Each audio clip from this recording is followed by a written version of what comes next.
Et je passe la parole à notre dernier orateur, Antoine Chédid, trésorier de la Credo et président du RPL France, qui va nous parler plus précisément du Liban. Merci Samia.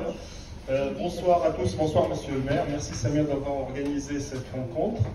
En 3 minutes, pour résumer la situation au Liban, ça va être difficile.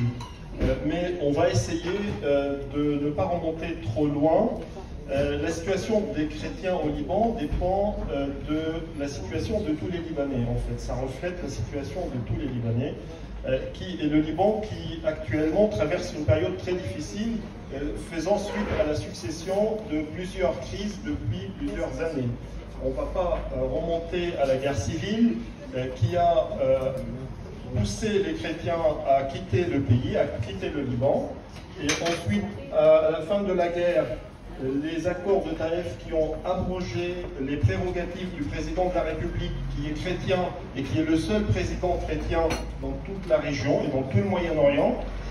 Par la suite, on a vu une succession de guerres autour du Liban, en Irak, en Syrie, et puis l'afflux de 2 millions de réfugiés syriens sur le sol libanais, ce qui était tellement lourd pour l'économie et qui a pesé très lourd sur les universités, les hôpitaux, les écoles, et qui a poussé encore les chrétiens et les Libanais en général à quitter le pays. Se rajoute à cela une crise économique et financière assez dure, survenue ces dernières années, où les banques ont fait faillite et les Libanais, qui ont épargné toute leur vie, se retrouvent sans aucun sou. Leurs épargnes se sont volatilisées du jour au lendemain. Il y a des rapports, on entend que des milliards, à peu près une vingtaine de milliards d'euros ont été transférés ces 2 dernières années des banques libanaises vers les banques étrangères et probablement européennes. Une troisième crise, surtout, vous avez tous vu l'explosion apocalyptique qui a ravagé le port de Beyrouth et la moitié de la capitale. Et donc vous voyez que les Libanais et le Liban traversent une période tellement difficile et qu'ils ont besoin de soutien.